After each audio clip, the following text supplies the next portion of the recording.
बेटा last class के अंदर हम लोगों ने जो है वो साइन कॉस और टेन। बेटा लास्ट क्लास के अंदर हमने जो है वो बेसिक ट्रिग्नोमेट्रिक फंक्शंस को डिस्कस किया था, जिसके अंदर हमारे पास साइन कॉस और टेन था। उसके हमने देखा था कि एंगल्स अगर हमारे पास होते तो हम किस तरीके से उसके एंगल्स फाइंड आउट करते हैं। ठीक है। जिस तरीके से हमने दो टाइप्स की रोटेशन देखी थी, क्लॉकवाइज एंटी क्लॉकवाइज। क्लॉकवाइज कब होता है? जब आपके पास जो है वो लिमिट नेगेटिव होती है, और एंटी क्लॉकवाइज जब होता है जब आपके पास लिमिट पॉजिटिव्स होती हैं। ठीक है। उसके बाद फिर हमने ये देखा था 0 से 360 की अगर लिमिट उससे एक्सीड अगर लिमिट करेगी तो किस तरीके से हम एंगल्स को कैलकुलेट कर रहे होंगे। राइट। अब ये जो हमारे पास ये जो सारी टेक्निक्स थी ये कब एप्लीकेबल होती हैं? जब आपके पास बेसिक ट्रिग्नोमेट्रिक फंक्शन होता है साइन कॉस और टेन। ठीक है। लेकिन अगर मेरे पास ट्रिग्नोमेट्रिक फंक्शन एडवांस हो जाए और साइन कॉस टेन के बजाय थ्री डिफरेंट ट्रिग्नोमेट्रिक फंक्शंस आ जाएं, तीन दूसरे ट्रिग्नोमेट्रिक फंक्शंस आ जाएं, जिनको आप कहते हो कॉसेक, सैक एंड कॉट। ये तीन ट्रिग्नोमेट्रिक फंक्शन आ जाए तो ये ट्रिग्नोमेट्रिक फंक्शंस क्या होते हैं और इनका सॉल्यूशन किस तरीके से होता है? देखो, सबसे पहले तो ये बात याद रखना, जो हमने टेक्निक्स क्लॉकवाइज एंटी क्लॉकवाइज और ये सारे एंगल्स फॉर्मेशन जो हमने किस तरीके से एंगल्स, एक एंगल अगर आ जाए तो बाकी के एंगल्स किस तरीके से निकाले जाते हैं, कौन से क्वाड्रेंट्स देखे जाते हैं, ये सारी जो टेक्निक्स पढ़ी थी ये सिर्फ लिमिटेड है अप टिल बेसिक्स। यानी बेसिक जो आपके पास ट्रिग्नोमेट्रिक फंक्शन है उस तक जो है वो ये चीज लिमिटेड है। तो इसका मतलब ये है कि if you talk about cosec, sec और कॉट, तो यहाँ पे मेरे पास कोई नए फॉर्मूले नहीं लग सकते या वो पुरानी टेक्निक्स यूज नहीं हो सकती। सही है। अब पुरानी टेक्निक्स यूज डायरेक्ट नहीं हो सकती, लेकिन इनडायरेक्टली हम उन्हीं को यूज करेंगे। सही है, क्योंकि कोई और टेक्निक नहीं है आंसर निकालने के लिए एंगल की।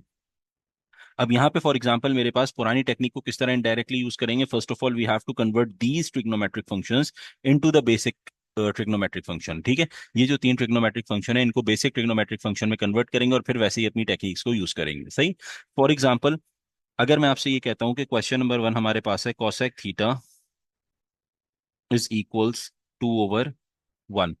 सही है, या आप सिंपल इसे टू भी लिख सकते हो, ये मेरे पास है। और आपसे कहा जाता है you have to find out the angle theta. ये मैंने कैलकुलेट करना है। अब मेरे पास कोई ऐसा फॉर्मूला नहीं है, कोई टेक्निक नहीं है, इनफैक्ट कैलकुलेटर में भी मेरे पास कॉसेक का ऑप्शन नहीं होता। So how can I find the inverse? क्योंकि अगर मेरे पास सिंपल साइन कॉस या टेन होता तो हम जो है वो सिंपल क्या करते थे, थीटा को लेफ्ट हैंड साइड पे लिखते थे और उसके बाद ट्रिग्नोमेट्रिक फंक्शन को राइट हैंड साइड पे जाके इन्वर्स कर दिया करते थे। लेकिन यहाँ पे अगर मैं बात करता हूँ तो यहाँ पे अगर मैं फॉर एग्जाम्पल इसको मैं इधर लेके जाता हूँ to make to find out the angle of the trigonometric function या to make theta as a subject, तो ये कॉसेक इनवर्स हो जाएगा। But still we do not have the formula for this. इसके लिए मेरे पास तो कोई फॉर्मूला ही मौजूद नहीं है। सही है। तो अब मेरा जो सबसे पहला काम होगा, instead of doing this step, आपने सबसे पहले एक चीज याद रखनी है कि जो ऊपर तीन ट्रिग्नोमेट्रिक फंक्शन लिखे हुए हैं कॉसेक, सैक और कॉट, ये बेसिकली इनवर्स होते हैं। किस चीज के होते हैं? रेसिप्रोकेट होते हैं। रेसिप्रोकल्स होते हैं किसके? होते हैं साइन, कॉस और टेन के। यानी कॉसेक थीटा जो है वो बराबर होता है आपके पास 1/साइन थीटा के। अगर कहीं कॉसेक थीटा लिखा है तो आप उसे लिख सकते हो 1/साइन थीटा। सिमिलरली अगर कहीं सैक थीटा लिखा है तो आप उसे लिख सकते हो 1/कॉस थीटा। और टेन थीटा लिखा है तो आप उसे लिख सकते हो 1/टेन थीटा। कॉट थीटा लिखा है तो आप उसे क्या लिख सकते हो? 1/टेन थीटा। सही है। यानी रिप्लेसमेंट्स कर सकते हो। जब आप इनकी रिप्लेसमेंट कर दोगे तो अब आपका ट्रिग्नोमेट्रिक फंक्शन साइन, कॉस और टेन की फॉर्म में आ गया। अब आपने जो है वो साइन, कॉस या टेन जो भी ट्रिग्नोमेट्रिक फंक्शन होगा उसको आप सब्जेक्ट बनाओगे और उसी पुरानी टेक्निक से जो है वो अपने एंगल्स को कैलकुलेट कर लोगे। सही है। तो इस क्वेश्चन को देखते हैं कैसे सॉल्व होगा। फर्स्ट ऑफ ऑल आपने क्या किया, कॉसेक थीटा मेरे पास था, इसकी रिप्लेसमेंट आपने कर दी 1/साइन थीटा। तो ये आपके पास हो गया 1/साइन थीटा इक्वल्स, और उसके बाद आपके पास यहाँ पे क्या था? टू था राइट हैंड साइड पे, तो ये टू एज इट इज आ गया।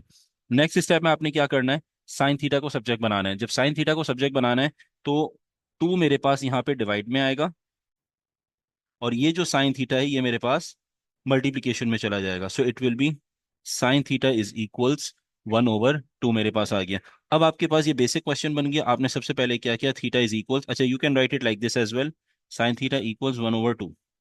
ठीक है। अब थीटा कैलकुलेट करना है, साइन इनवर्स 1/टू आपने फाइंड आउट किया, and you know the value of theta as we have discussed कि आपने ये वैल्यू याद करनी है। ठीक है। तो साइन इनवर्स 1/टू की जो आंसर है वो क्या होता है बेटा? 30 डिग्रीज होता है। ये आपने एक एंगल कैलकुलेट कर लिया। अब आपने आइडेंटिफाई किया कि यहाँ पे एंगल जो है वो पॉजिटिव है। Right. And we are talking, क्योंकि अब मेरा कॉसेक रिमूव हो गया, साइन की फॉर्म में आ गया, तो we are talking about the sine trigonometric function. सही है। साइन मेरे पास जो है वो ट्रिग्नोमेट्रिक फंक्शन है। In the question they have given you the limit that the limit is from 0 till 360 degrees. ये मेरे पास लिमिट है। ठीक है। अब आप नेक्स्ट स्टेप में क्या काम करोगे, फर्स्ट ऑफ ऑल क्योंकि फर्स्ट एंगल आपने कैलकुलेट कर लिया, you have to find out the quadrant. अब आपने ये देखना है कि साइन थीटा पॉजिटिव कहाँ कहाँ होता है। साइन थीटा पॉजिटिव वैल्यू है। पॉजिटिव कहाँ पर होता है? दो जगहों पे होता है। फर्स्ट क्वाड्रेंट में साइन पॉजिटिव होता है एंड सेकंड क्वाड्रेंट में साइन पॉजिटिव होता है। Just mark down the angle from the x axis. 30 degrees यहाँ पे हो जाएगा, 30 डिग्रीज यहाँ पे आपके पास हो जाएगा, राइट। अब आपने क्या करना होता है? You have to move in the anti clockwise direction. सही है, हमेशा याद रखना, क्योंकि एंगल मेरे पास, एंगल के अलावा लिमिट मेरे पास जो है वो क्या है, यहाँ पे पॉजिटिव है। जब भी लिमिट पॉजिटिव होती है तो you have to move in anti clockwise direction. अगर लिमिट मेरे पास नेगेटिव होगी तो आपने क्लॉकवाइज डायरेक्शन में मूव करना है। ठीक है, तो यहां से आपने अपनी मूवमेंट रखी, यहाँ पे आ गए, और सेकंड मूवमेंट आपकी यहाँ से यहाँ तक होगी। ये दो आपने जो है वो एंगल्स कैलकुलेट करना है। तो फर्स्ट एंगल तो डायरेक्टली आ जाएगा एज इट इज गिवन के 30 आप कैलकुलेट कर चुके हो, तो यहाँ से यहाँ तक एंगल आपके पास 30 डिग्रीज है। ये तो एक आंसर हो गया।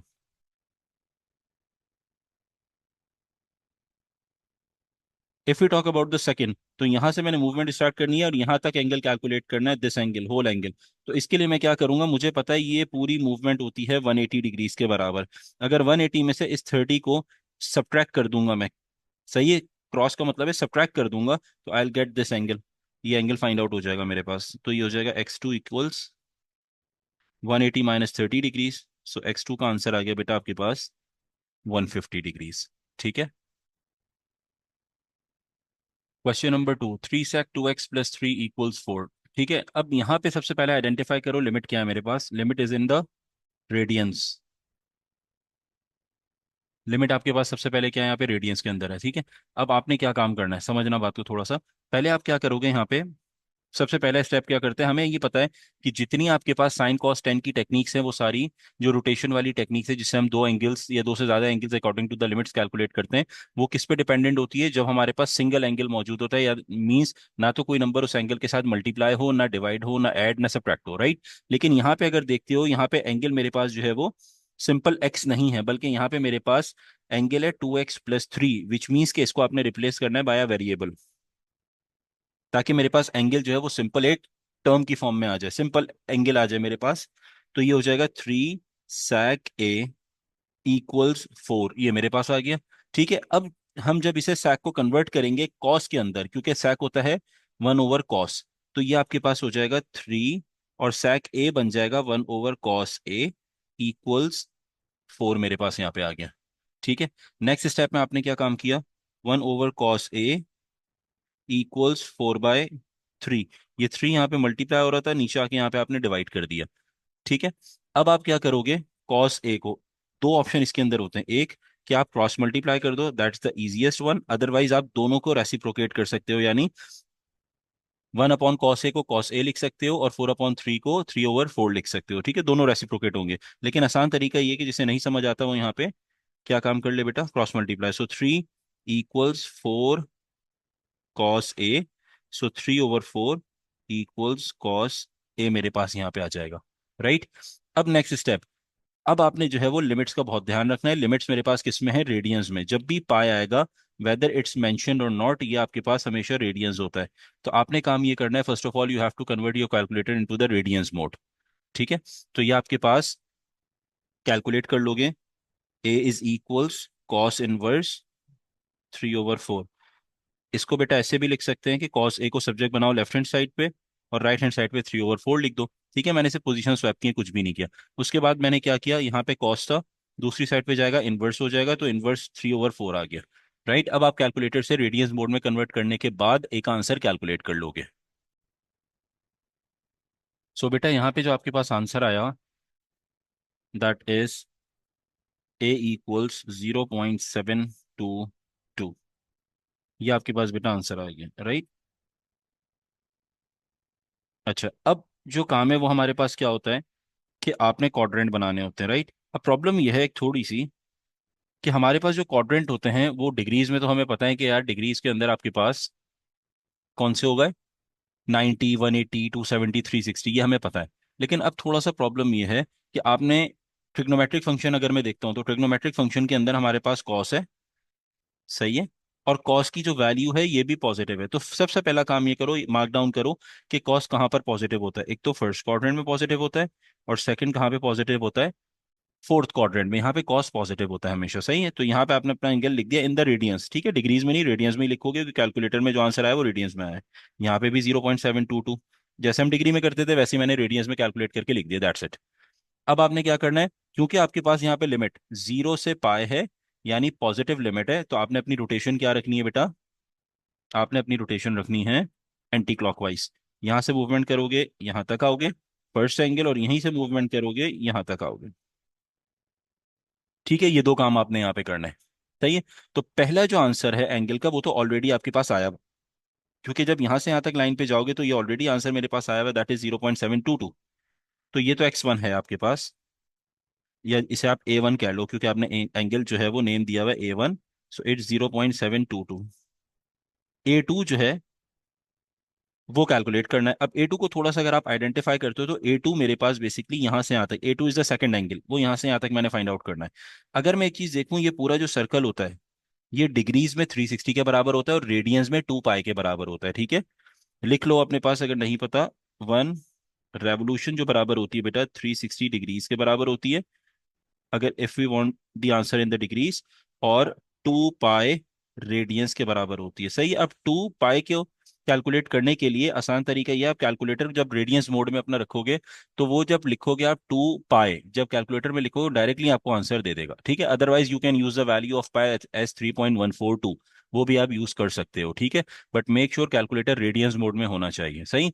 तो अब आपने जो है वो सिंपल क्या किया, 2 पाई का आंसर आएगा 6.283। तो 6.283 in the form of decimal ये आपके पास है।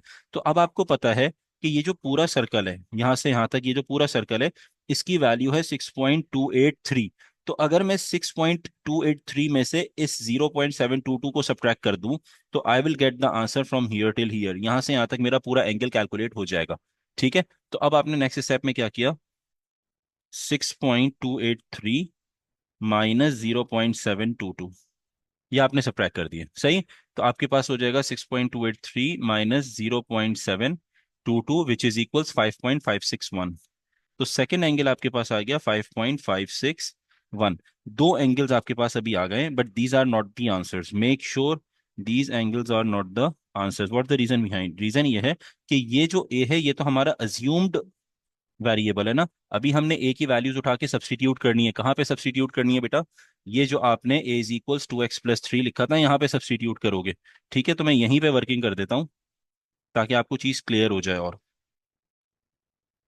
तो सबसे पहले अगर मैं a1 सब्सटीट्यूट करूंगा which is 0.722, so 0.722 is equals 2x+3 मेरे पास यहाँ पे आ गया। राइट। अब आप क्या करोगे, 0.722, 2x+3 था, इधर आके -3 हो जाएगा, इक्वल्स 2x। सो x का आंसर मेरे पास यहाँ पे आ जाएगा 0.722 -3 divided by 2 will give you -1.139, 139। ये मेरे पास जो है वो एक आंसर आ गया बेटा। ठीक है,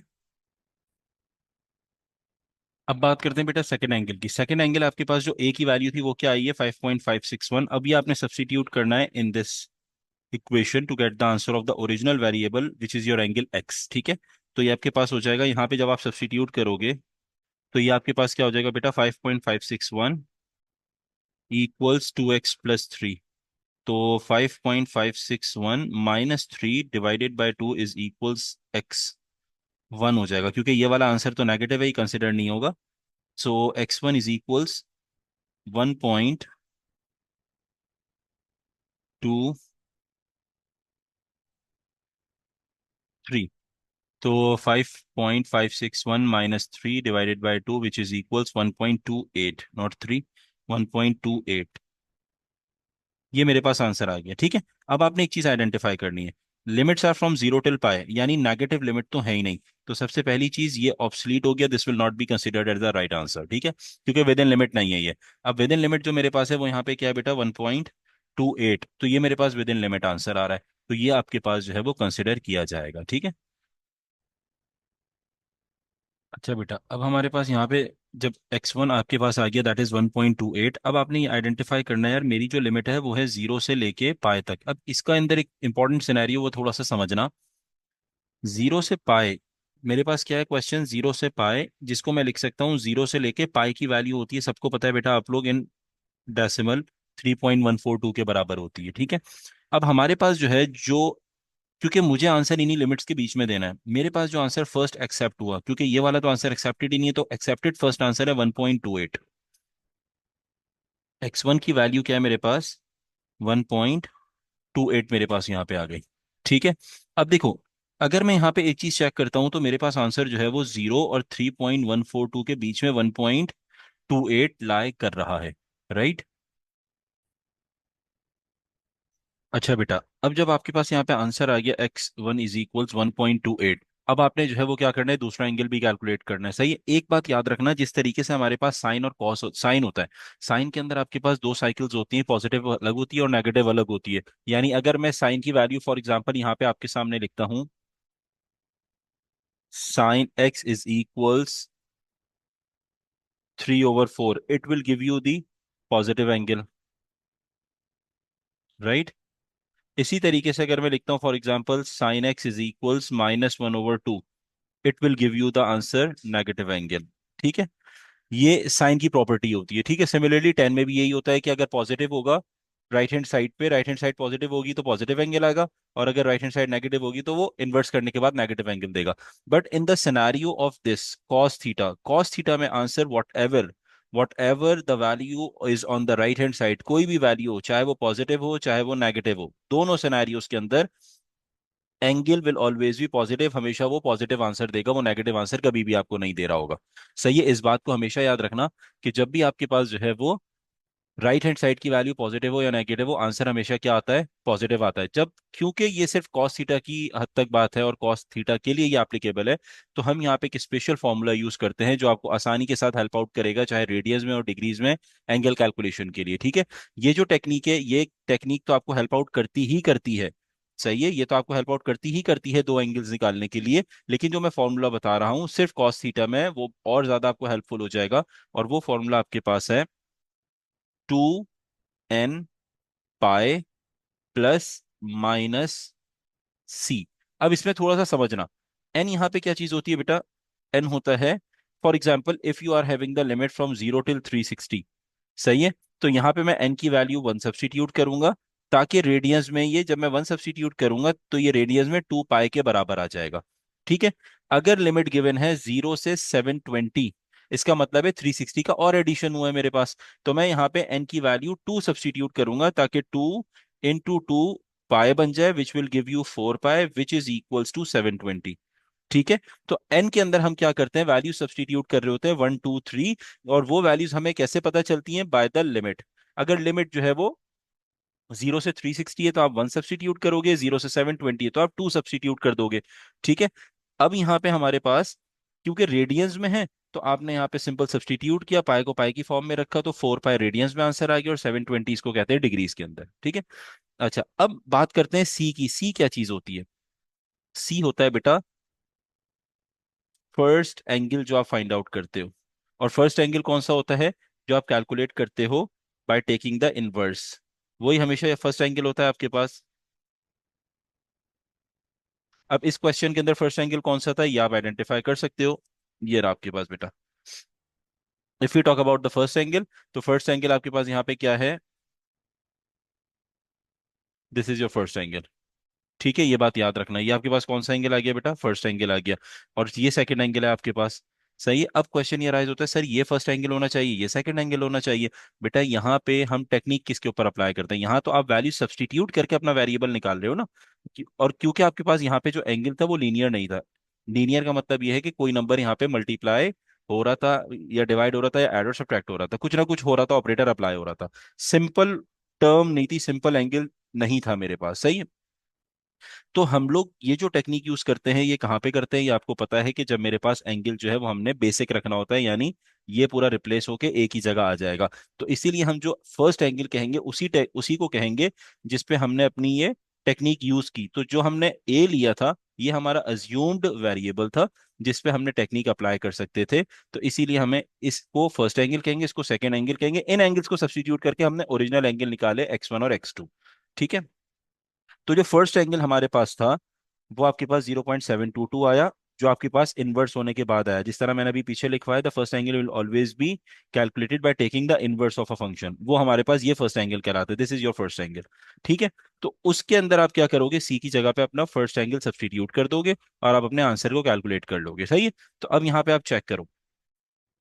अब क्योंकि मेरी लिमिट यहाँ पे क्या थी, आप ये देख सकते हो, लिमिट मेरे पास क्या है, जीरो से पाई की लिमिट मेरे पास यहाँ पे थी। ठीक है, अच्छा, जीरो से पाई की लिमिट क्यों थी, क्योंकि इस 2x+3 पूरे एंगल को देखते हुए थी, राइट। लेकिन जब मैंने इसे ए में कन्वर्ट किया तो हम इसे वैसे ही सॉल्व करेंगे जैसे लिमिट होती है 0 से 2 पाई। ठीक है, ऐसे ही बिल्कुल ये बेसिक लिमिट होती है। तो जब भी आप लीनियर एंगल अपना एज्यूम कर रहे होते हो तो आपने बाय डिफॉल्ट जो यूज करना होता है वो 0 से 2 पाई ही यूज करना होता है, ये याद रखना। सही है, तो इसीलिए हमने यहाँ पे जो है वो, यहाँ पे भी 2 पाई आपको नजर आ रहा है, पाई नजर नहीं आ रहा, फॉर्मूला जो ड्राइव हुआ हुआ है। ठीक है, अब यहाँ पे क्या रखोगे, 2। अब क्योंकि मेरे पास लीनियर एंगल मैंने क्या लिया था, ए लिया हुआ है, यहाँ पे ये मेरे पास एंगल है जिसकी वैल्यू है 0.722। तो ये आपके पास हो जाएगा, लिमिट क्या हो जाएगी, लिमिट है 0 से 360, तो इसका मतलब है एन की जगह 1 आ जाएगा, पाई रेडियंस की वजह से, प्लस माइनस, और सी की वैल्यू आपके पास यहाँ पे फर्स्ट एंगल जो आपने कैलकुलेट किया, that is this one, 0.722, this is your first angle. तो ये आ जाएगा 0.722। तो अब आप क्या करोगे यहाँ पे, 2 पाई, एक दफा प्लस 0.722 ले लो, और एक दफा 2 पाई माइनस 0.722 कंसिडर कर लो। तो अब अगर मैं यहाँ पे 2 पाई यानी 6.28 प्लस 0.722 करता हूँ, मेरा आंसर आ जाएगा 7, और यहाँ पे सॉल्व करूंगा, मेरा आंसर आ जाएगा 5 पॉइंट समथिंग, जो हम यहाँ ऑलरेडी कैलकुलेट कर चुके हैं सेकंड एंगल बाय सब्ट्रैक्टिंग। ऐसे ही जो टेक्निक हमने यूज की थी, 6.283 माइनस 0.722, तो 5.561 आया था। तो यही टेक्निक यहाँ पर है, माइनस वही वाला, तो 5.561। तो तीन एंगल्स कौन कौन से आए, फर्स्ट एंगल बेटा मेरे पास यहाँ पे ये तो कहलाएगा एंगल 2, और एंगल 3, रीजन उसका एंगल 1 तो ऑलरेडी हमने फाइंड आउट किया था by taking the inverse, that is 0.722। These are your three angles जो आपने कैलकुलेट किए। ठीक है, अब इन एंगल्स को आप सब्सटीट्यूट करोगे अपनी इक्वेशन में, क्योंकि आपने यहाँ पे, अच्छा इसको हम ए का नाम देते हैं ताकि कंफ्यूजन क्रिएट ना हो, ये हो जाएगा A1, A2 और A3, तीन एंगल्स। अब आपने इसे सब्सटीट्यूट करना है इक्वेशन में जहां आपने एज्यूम किया था 2x+3। सही है, तो आप क्या करोगे, यहाँ पे ए की वैल्यू सबसे पहले 0.722 -3 इक्वल्स 2x। सो एक्स का आंसर आ जाएगा जो यहाँ पे ऑलरेडी आया था, which is -1.139, -1.139, which will not be acceptable. Second आपके पास, क्योंकि जीरो और पाई के बीच में मेरा आंसर चाहिए, positive negative will not be acceptable. उसके बाद सेकंड आपकी ए की जो वैल्यू है वो हमारे पास क्या थी, 5.57 -3 इक्वल्स 2x। सो x1 का आंसर अब आ जाएगा, ये आपने फाइंड आउट ऑलरेडी कर चुके हो, दैट इज, जब आपने यहाँ पे सब्सटीट्यूट किया था 5 ए की जगह पे सब्सटीट्यूट किया क्या, 5.561, तो आंसर आया था 1.28। ठीक है, ये आपके पास आ चुका है 1.28, ये आपका आंसर एक्सेप्ट हो जाएगा। Reason, it is lying in between the limit. Limit क्या है, दोबारा यहाँ पे मैं लिख देता हूँ, limit is from 0 till pi, which means it is from 0 till 3.142 in decimals. ठीक है, अच्छा अब क्योंकि ये दो हमने काम कर लिए, इनको देखते हुए ये फॉर्मूला हमने यूज किया, और तीन हमारे आंसर्स आए थे, एक ये आया था बेटा, एक आंसर आपके पास ये आया था, और एक आंसर आपके पास ये आया था, और जो फॉर्मूला हमने यूज किया था वो कौन सा वाला फॉर्मूला था, ये फॉर्मूला यूज किया है। ठीक है, और ये किसके लिए एप्लीकेबल है, ये सिर्फ और सिर्फ कॉस थीटा के लिए एप्लीकेबल होता है। और रीजन उसका मैं बता चुका हूँ, क्योंकि राइट हैंड साइड पे पॉजिटिव हो या नेगेटिव हो, एंगल क्योंकि कॉस थीटा पे हमेशा पॉजिटिव आता है, इस वजह से हम ये वाली टेक्निक यूज करते हैं। ठीक है, बाकी रोटेशन की टेक्निक आप साइन और टेन के लिए यूज करोगे एज इट इज। ठीक है, तो अब मेरा जो 5.561 भी सब्सटीट्यूट हो गया, 0.722 सब्सटीट्यूट हो गया, 7 रह गया, इसको भी सब्सटीट्यूट करते हैं।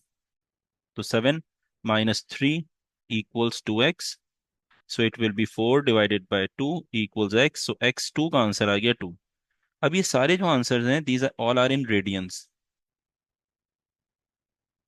ये आंसर आपका रेडियन में है, ये आंसर भी आपके पास रेडियन में है, तो ये आंसर भी एक्सेप्टेबल होगा। अगेन रीजन उसका क्या है, 0 से 3.142 के बीच में लाई कर रहा है, 1.28 भी एंड 2 भी, so these are the two final answers of the given question. ठीक है, अच्छा बेटा, अब हमारे पास यहाँ पर,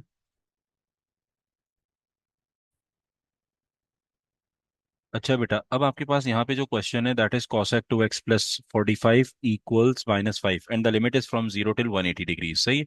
सबसे पहले आपने क्या काम करना है यहाँ पे अपने कैलकुलेटर को, क्योंकि आप देखो कि यहाँ पे मेरा जो है वो एंगल किस में है, लिमिट जो है वो डिग्रीज के अंदर है, तो अपने कैलकुलेटर को डिग्रीज मोड में आप कन्वर्ट करोगे, राइट। सबसे पहला काम।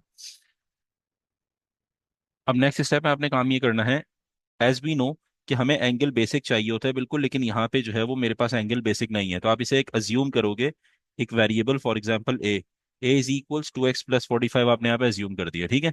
तो ये बन गया कॉसेक ए इक्वल्स -5। अब प्रॉब्लम ये है कि कॉसेक का मेरे पास कोई टेक्निक सॉल्यूशन की नहीं है, तो हमें ये पता है कॉसेक जो होता है वो किसका रेसिप्रोकेट होता है, 1/sin का। तो हम यहाँ पे लिख सकते हैं 1/sin ए इक्वल्स -5। ये हमारे पास हो गया। अब नेक्स्ट स्टेप में आप क्या करोगे, cross multiply, so it will be 1/-5 equals sine a. या हम इसे ऐसे भी लिख सकते हैं कि साइन ए इक्वल्स -1/5। ये आपके पास एंगल आ गया। अब आपने ए कैलकुलेट करना है, साइन इनवर्स -1/5 आपके पास हो जाएगा, ठीक है। तो a is equals sine inverse -1/5 is -11.53, 536 यानी 54, आपके पास ये हो गया A1 कैलकुलेट हो गया, ठीक है। अब यहाँ पे आपने आइडेंटिफाई किया कि मेरे पास, सबसे पहले मैं क्वाड्रेंट अगर ड्रॉ करता हूँ, तो क्वाड्रेंट के अंदर हमारे पास यहाँ पर -11.54 नेगेटिव एंगल है, लेकिन साइन है, ठीक है। तो साइन नेगेटिव कहाँ पे होता है, दो क्वाड्रेंट में होता है, third quadrant and fourth quadrant. Third quadrant में क्योंकि 10 पॉजिटिव है, एंड फोर्थ क्वाड्रेंट में क्योंकि कॉस पॉजिटिव होता है, इसलिए दोनों जगहों पे साइन नेगेटिव होगा। तो यहाँ पे भी 11.54 मेंशन करोगे, और यहाँ पे भी 11.54 मेंशन करोगे। अब क्वेश्चन अराइज होता है कि हमने कौन सी रोटेशन करनी है, इज इट क्लॉकवाइज और एंटी क्लॉकवाइज। तो रोटेशन डिपेंड करती है आपकी एंगल्स पे, एंगल पे आपकी हमेशा रोटेशन डिपेंड करेगी। If the angle is positive, rotation will be always anti clockwise. अगर आपके पास जो है वो एंगल नेगेटिव होता, लेट सपोज -360 से 0 होता, तो आपकी रोटेशन क्लॉकवाइज हो जाती, सही है। तो अब यहाँ से आप अपनी मूवमेंट स्टार्ट करोगे, like this, go till here and then go till here, like this. ऐसे तो आपने अपने एंगल्स कैलकुलेट करना है। तो फर्स्ट एंगल जो आपके पास आ जाएगा, A1 जिसे हम कहेंगे, वो आपके पास होगा, यहाँ से हमने मूवमेंट करनी है, सॉरी, यहाँ से हमने मूवमेंट करनी है यहाँ तक बेटा। तो ये तो वन कितना होता है, 180 डिग्रीज, 180 में 11.54 ऐड करेंगे तो टोटल एंगल आ जाएगा। तो 180 प्लस 11.54। अब क्वेश्चन अराइज होता है, सर -11.54 ऐड करेंगे या सिर्फ 11.54। बेटा माइनस जो है वो सिर्फ आइडेंटिफाई आपको करवा रहा है कि यहाँ पे माइनस क्या आइडेंटिफाई करा रहा है, भाई माइनस आइडेंटिफाई ये करा रहा है कि क्वाड्रेंट कौन सा है। नेगेटिव की वजह से जो है वो क्वाड्रेंट थर्ड और फोर्थ हो गया। अगर पॉजिटिव होता तो हमारा क्वाड्रेंट फर्स्ट और सेकंड होता है, क्योंकि पॉजिटिव जो है वो साइन थीटा अगर पॉजिटिव होता है तो फर्स्ट और सेकंड क्वाड्रेंट में होता है, लेकिन नेगेटिव क्योंकि आंसर आया एंगल का, तो इसीलिए हमारा क्वाड्रेंट थर्ड और फोर्थ हो गया। तो नेगेटिव जो है वो सिर्फ क्वाड्रेंट डिसीजन में हेल्प आउट करता है आपके पास, ठीक है। तो A1 की वैल्यू आपके पास, आप सिंपल वैल्यू जो रखोगे वो पॉजिटिव वैल्यू रखोगे, 180 प्लस 11.4 करोगे, 54, और A2 निकालने के लिए जो काम करोगे वो क्या करोगे। अब आपको पता है 11.54 ये रहा, ये पूरा एंगल होता है 360 के बराबर। 360 में से ये वाला एंगल मैं निकाल दूंगा, तो मेरे पास जो है वो यहाँ से लेके यहाँ तक एंगल कैलकुलेट हो जाएगा। सो 360 माइनस 11.54। तो सबसे पहले A1 का आंसर देख लेते हैं, 180 plus 11.54 will give you 191.54, and A2 is 360 minus 11.54, which will give you 348.46। अब आपने क्या करना है इन दोनों के अंदर, ये दोनों ए की वैल्यूज को उठा के, क्योंकि ये दो A2 और A1, these are not the answers, these are the assumed variable, सही है, क्योंकि हमने एंगल्स निकालने थे। अब इनको सब्स्टिट्यूट करोगे कहाँ पर, अपनी इक्वेशन में, to get the answer of x. यहाँ पे सब्स्टिट्यूट करोगे वन बाय वन, इस A1 को भी, और बेटा A2 को भी, दोनों को यहीं सब्स्टिट्यूट करना है। तो आपके पास A is equals 2x plus 45 है। तो फर्स्ट आंसर आपके पास यहाँ पे बेटा क्या है, A1 की value 191.54, 191.54, minus 45 divided by 2 will give you the answer of x1. Similarly, the second angle is A2, which is 348.46. So 348.46 minus 45 divided by 2 will give you the answer of x2. So 191.54 minus 45 divided by 2, which is 73.21. That's the correct angle. That's the considered accepted angle because it is lying in between the limit from 0 till 180. ठीक है, अब दूसरा check कर लेते हैं. 348.46 minus 45 divided by 2 will give you 151.73.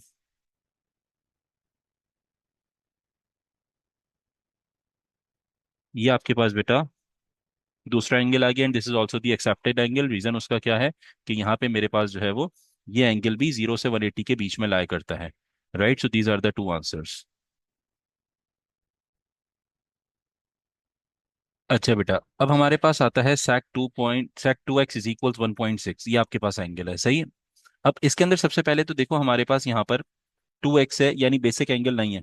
ये जो 2x है ये बेसिक एंगल आपके पास नहीं है. तो हम इसे रिप्लेस कर देते हैं एक वेरिएबल से. It will B a equals 2x. ये आपके पास हो जाएगा. तो sec a इक्वल्स 1.6 मेरे पास आ गया. अच्छा, जो इसकी लिमिट है बेटा वो आपके पास है 0 टिल 180 डिग्रीज. ये आपके पास लिमिट है, ठीक है.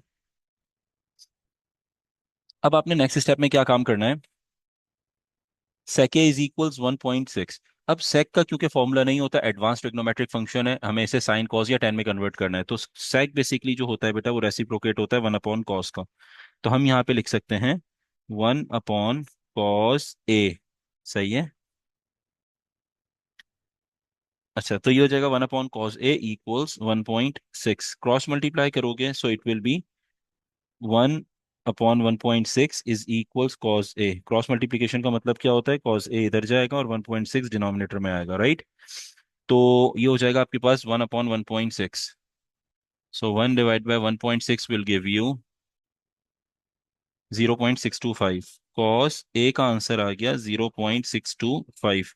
अब मुझे A1 कैलकुलेट करना है. We have to take the inverse. तो कॉस इनवर्स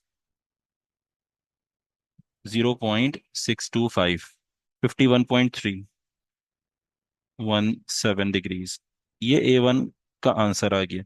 अब मैंने आपको एक चीज ये बताई थी, अगर मेरे पास कॉस का ट्रिग्नोमेट्रिक फंक्शन आ जाता है, ये मेरे पास कॉस है ना, कॉस का ट्रिग्नोमेट्रिक फंक्शन अगर मेरे पास आ जाता है, तो instead of using the technique of anti clockwise या क्लॉकवाइज, वो आप यूज नहीं करो जो ये वाली टेक्निक हमने पढ़ी है.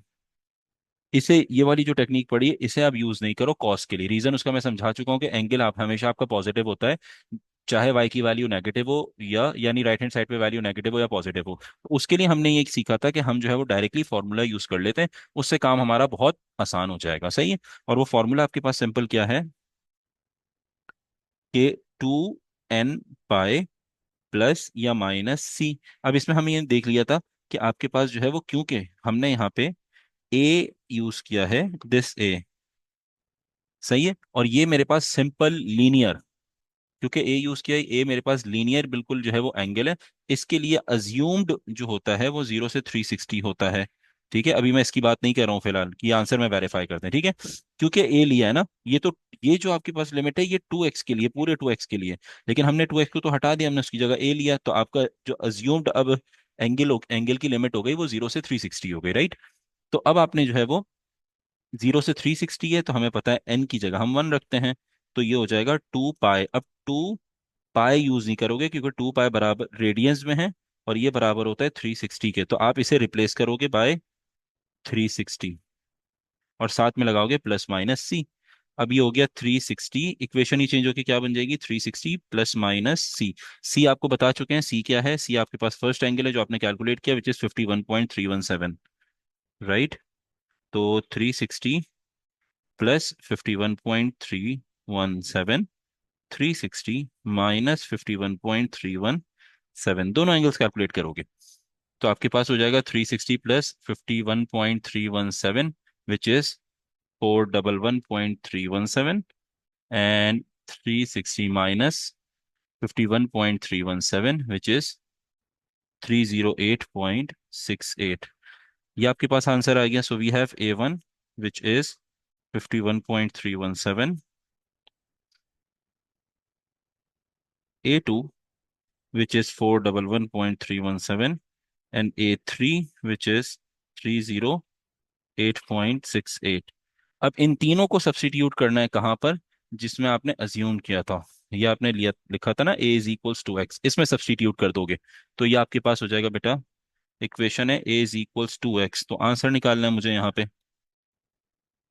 तो ये हो जाएगा बेटा आपके पास x1 is equals 51.317 divided by two, x2 is equals 411.317 divided by 2, and x3 is equals 308.68 divided by 2।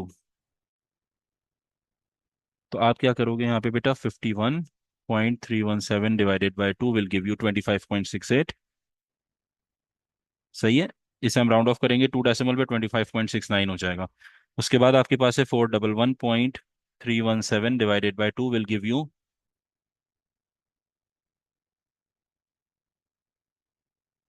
317 divided by 2 will give you 205, 205.6,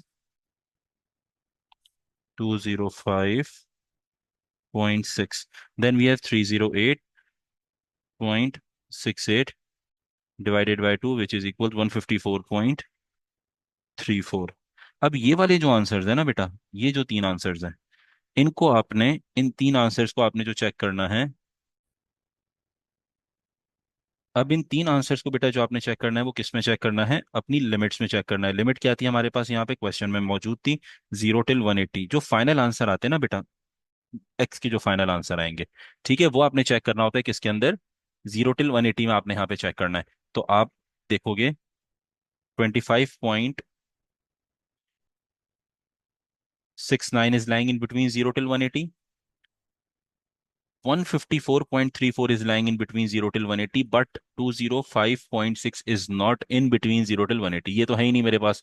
तो जो फाइनल आंसर्स आपके पास होंगे बेटा, वो आंसर x1 का 25.69 हो जाएगा, और 154.34, these are your final answers.